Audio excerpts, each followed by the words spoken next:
How's it going, guys? My name is Tanner Smith, and I'm going to be talking about the Black Lives Matter movement.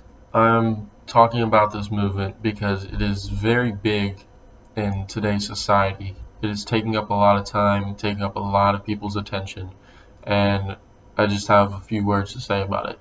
Before I get started, I just want to add a disclaimer. If I hurt anybody's feelings, I apologize. That's not what I'm aiming to do.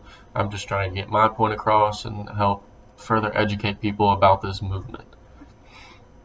So, about the organization, they began on July 13th, 2013, and it began in the US.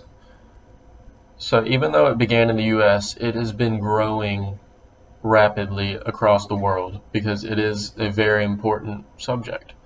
They started to help end racism, police brutality, gun and gang violence among themselves.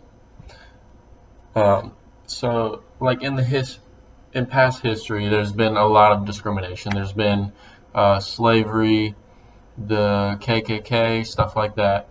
That has been discrimination from whites against blacks. Even though that stuff though slavery and the KKK is gone now, there are still a lot of cases of discrimination in today's society. It is not only whites against blacks, it is also blacks against blacks. There's a lot of gun and gang violence within the black community itself.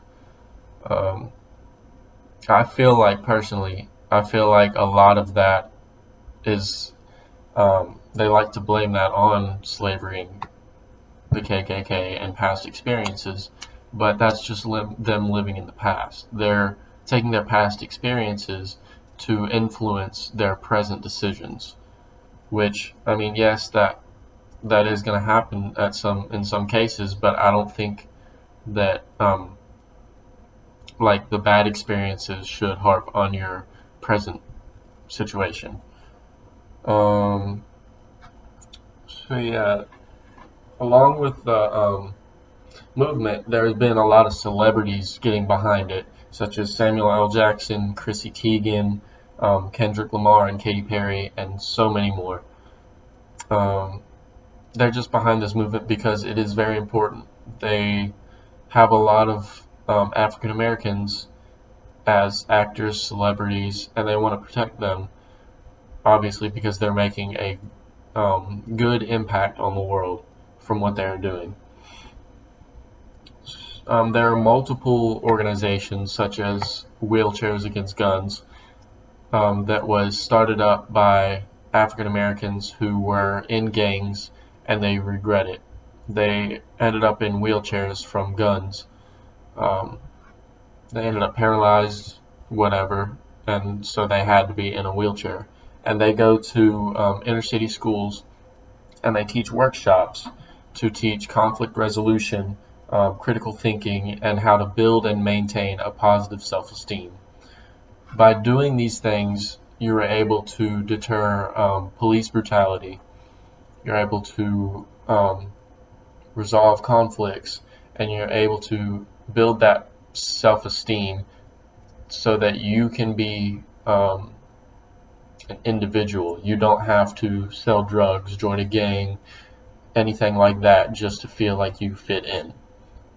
I think these are very important because most of the younger generation just doesn't think about that stuff anymore. They grow up in a bad community and they're just pretty much raised up in a gang community and gang life.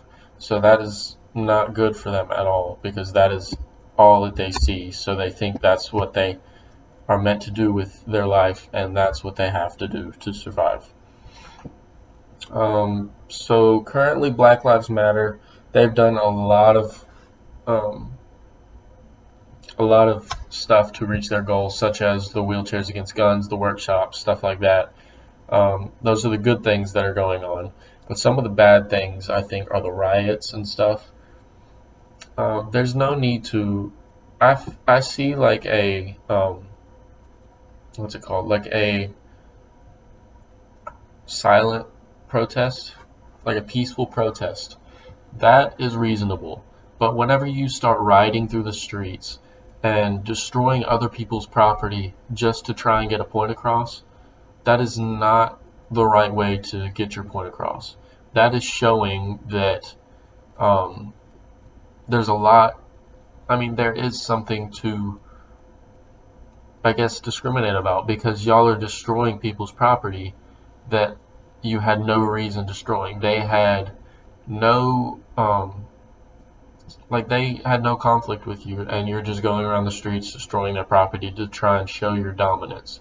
And this is why I think this is one of the main reasons we still have discrimination in the world today. Just like I said, it started up in the U.S. and it has been growing worldwide ever since. In the U.S., like I said, there's been a lot of riots. There have been multiple deaths, unnecessary deaths, like George Floyd. Yes, that is tragic that he died, and obviously it looks terrible on police, and that's why they're doing these riots, to try and get their point across that this needs to stop happening. But whenever you do a protest and destroy other people's property, and the police come and try and stop you, and you start attacking them back, obviously they're not just going to stand there and take that. They're going to try and get you to stop, pretty much by whatever means necessary. Yes, some of them go overboard and they start beating the African Americans just to get their point across to others, which I don't think is right either.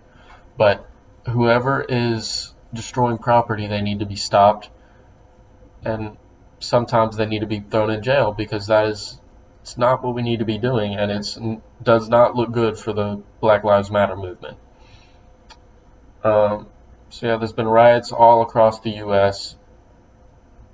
Slavery, KKK, all that stuff. Those are very valid reasons to grow this movement and into what it is today. In North Carolina, there have been several deaths, several unnecessary actions that have been made, so much stuff that is not helping the movement, but while they think it is. So with my experience, I have a lot of African American friends. I am not racist. I do not discriminate against anything. Even gay pride and the LGBT community don't discriminate against anything. They have their right to be who they are, just like African Americans. They can't help who they are, so why should we discriminate against them for them not being able to determine whether they are black or white? That makes no sense to me. My friends, one of my best friends, he's actually African American. He lives in Greensboro.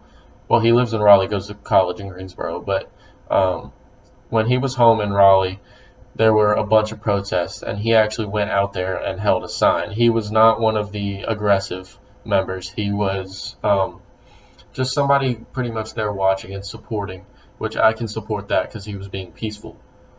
So, that's what they need to do to get their point across and not cause any more problems that are unnecessary for the movement. So in conclusion, obviously there's been slavery, a KKK, a bunch of discrimination and gang violence within themselves. So obviously, yes, there is a reason to have this movement. What I would like to see change within this movement is stop causing unnecessary problems for yourself. So by causing these problems, you think you're solving the bigger problem, but you're actually just causing more problems and causing that one problem to rise. So peaceful protest, yes. Aggressive protest, no. Do your part. Get educated before you start making accusations, and just live for the movement and not trying to cause more problems. Thank you for listening to what I had to say, and I hope you all have a good day.